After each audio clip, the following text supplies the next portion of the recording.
अभी देखते हैं हम लोग ये स्केरिंग ब्रिज। लास्ट में हम लोग यहाँ पर ये स्केरिंग ब्रिज का ये देख लिए थे। तो स्केरिंग ब्रिज जो होता है वो कैपेसिटेंस मेजर कर सकता है, डाइलेक्ट्रिक लॉस, परमिटिविटी और डिसिपेशन फैक्टर मेजर कर सकता है। अभी वेन ब्रिज देखते हैं फॉर फ्रीक्वेंसी मेजरमेंट।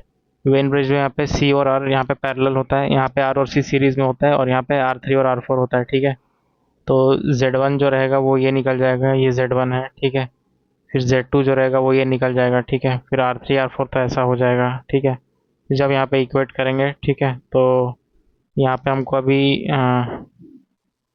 फ्रीक्वेंसी का जो वैल्यू निकलेगा वो क्या रहेगा, 1/2 pi root over of R1 R2 C1 C2। ठीक है, R1 R2 और C1 C2 का ये करेंगे तो हमको फ्रीक्वेंसी मिल जाएगा। ठीक है, अगर R1 is equal to R2 is equal to R है और C1 is equal to C2 is equal to C है, तो F का वैल्यू क्या होगा, 1/2 पाई RC, जहाँ पे R4 is equal to 2 times of C3 रहेगा। ठीक है, और ये जो R4/R3 है वो क्या है, C1/C2 प्लस R2/R1 है।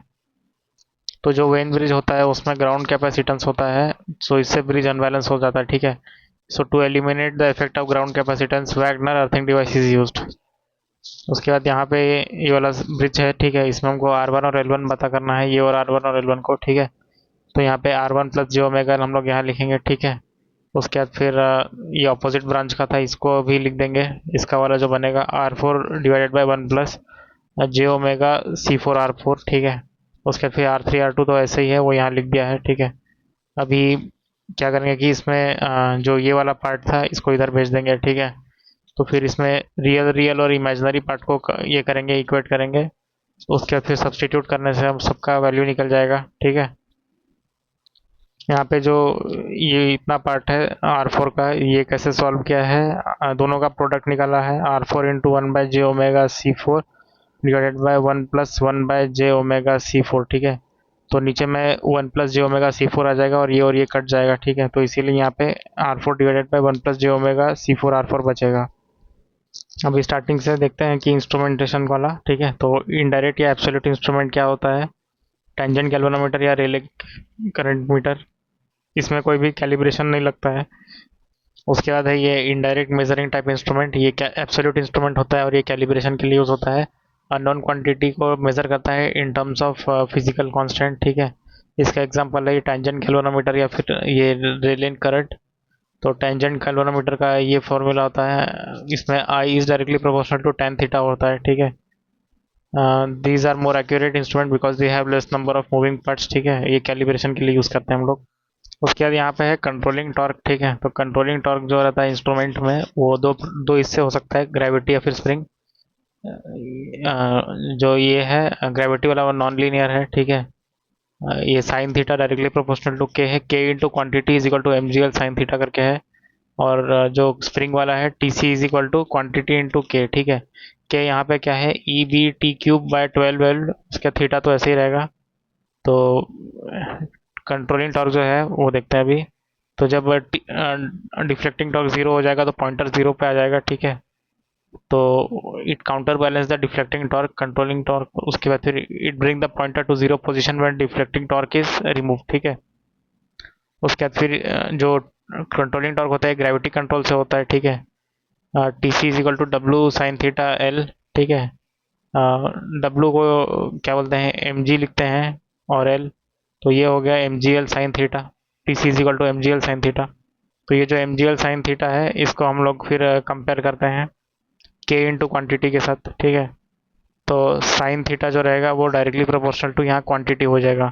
For example sine theta is directly proportional to Y. ठीक है, तो ग्रेविटी कंट्रोल सिस्टम में जब करंट 2 एम्पियर है then the deflection is 30 ampere.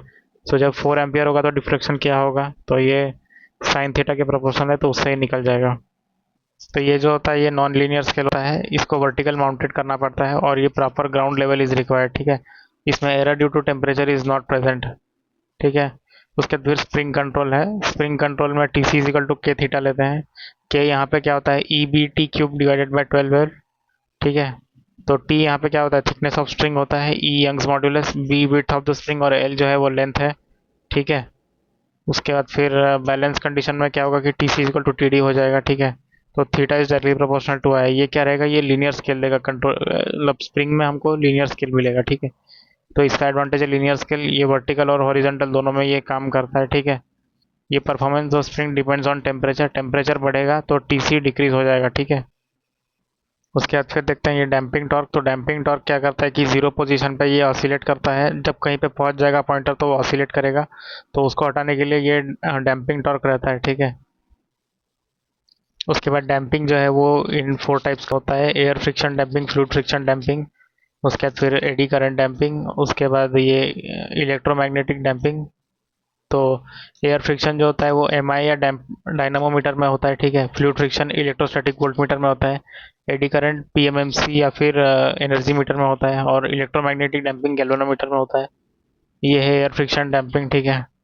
ये डायनामोमीटर या एमआई में यूज़ होता है, ठीक है। एयर चेम्बर विद पिस्टन होता है, पिस्टन को कंप्रेस करने से यहाँ पे ऑसिलेशन खत्म हो जाता है, ठीक है। तो ये पूरा ये टेबल है, इसमें समझ सकते हैं इससे। तो यहाँ पे पीएमएमसी में एडी करंट डैम्पिंग प्लस ये एयर डैम्पिंग रहता है, एयर फ्रिक्शन। इलेक्ट्रोस्टैटिक में यहाँ पे फ्लूइड यूज़ होता है, ठीक है।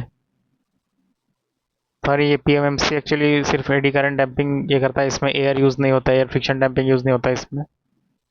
जो एयर फ्रिक्शन डैम्पिंग होता है वो एमआई और डायनामोमीटर टाइप में यूज़ होता है, ठीक है। फ्लूइड फ्रिक्शन डैम्पिंग जो होता है वो इलेक्ट्रोस्टैटिक वोल्टमीटर में यूज़ होता है, ठीक है। इसमें पिवट एंड जेल बियरिंग होता है। To eliminate friction error, torque to weight ratio should be high, ठीक है। फिर एडी करंट डैम्पिंग जो होता है वो उसको देखते हैं। तो circulating current flowing through the coil at constant flux condition is called as eddy current, ठीक है। तो सर्कुलेटिंग करंट की वजह से होता है, ये बेस्ट मेथड होता है। ये पीएमसी और एनर्जी मीटर में यूज़ होता है ये डैम्पिंग मेथड। और जो इलेक्ट्रोमैग्नेटिक डैम्पिंग होता है वो गैल्वेनोमीटर में यूज़ होता है, ठीक है। जो पीएमएमसी में परमानेंट मैग्नेट होता है वो एलिनिको का बनता है। फिर मूविंग कॉइल जो रहता है वो किसका बनता है, कॉपर का बना हुआ रहता है। तो एक्सपेरिमेंट करते टाइम क्या होता है कि जो कंट्रोल स्प्रिंग होता है वो डैमेज हो सकता है, ठीक है। तो इससे क्या होगा कि pointer will read the zero reading, ठीक है, बिकॉज सर्किट विल डिसरप्ट, ये दोनों डिसरप्ट हो जाएगा, ठीक है। तो spring provides the controlling torque, ठीक है।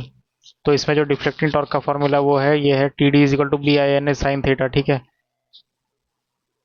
तो पीएमएमसी में बैलेंस का इक्वेशन ये होगा T C is equal to K theta, ठीक है। तो T C is equal to T D करेंगे बैलेंस इक्वेशन में, T C is equal to K theta होता है और यहाँ पे बी आई एन ए होता है, ठीक है। तो theta is equal to G by I होता है। So B N A actually जो है वो जी ले लिया है, उसको कांस्टेंट ले लिया है बी एन ए को, ठीक है। तो K theta is equal to G I ले लिया है और theta is equal to G by K into I, ठीक है। तो G is equal to B N A. तो ये क्या होगा, लीनियर स्केल हो जाएगा पी एम एम सी, ठीक है। तो इसमें एडी करंट डैम्पिंग यूज़ होता है। पी एम एम सी जो होता है वो डीसी मेज़र नहीं करता है, ठीक है, क्योंकि वो एवरेज टॉर्क जो रहेगा वो ज़ीरो हो जाएगा, ठीक है। अगर हम लोग 50 हर्ट्ज तक दे रहे हैं तो क्या होगा कि पॉइंटर ज़ीरो पे ऑसिलेट करेगा, ठीक है। पर अगर 100 किलो हर्ट्ज दे रहे हैं तो वो पूरा ही ज़ीरो हो जाएगा, ज़्यादा फ्रीक्वेंसी पे एवरेज ज़ीरो हो जाएगा। अगर हम लोग ऐसा दे रहे हैं इनपुट, ठीक है, क्या बोलते हैं, एक डीसी और उसके साथ साइनोसोडल वाले, तो passing through PMC it will only read that A not वाला, ए नॉट पार्ट, ठीक है। अगर ऐसा दे रहे हैं और अगर ये सेंटर जीरो स्केल है, ठीक है, तो वो नेगेटिव वाला मेजर कर जाएगा, ठीक है। अगर ऐसा वाला वेवफॉर्म आ रहा है तो वो क्या करेगा कि एवरेज मेजर करेगा। एवरेज क्या होता है कि area divided by time period. तो यहाँ एरिया क्या होगा, 8 इंटू टू 16 डिवाइडेड बाय 4, ठीक है। तो यहाँ पे एवरेज जो रहेगा 4 मेजर करेगा, ठीक है। इसमें क्या होगा, half into 8 into 2 divided by 2, क्योंकि यहाँ पे 2 तक सिग्नल है, ठीक है। तो पीएमएमसी जो है वो एवरेज मेजर करेगा इन सब केसेस में, ठीक है।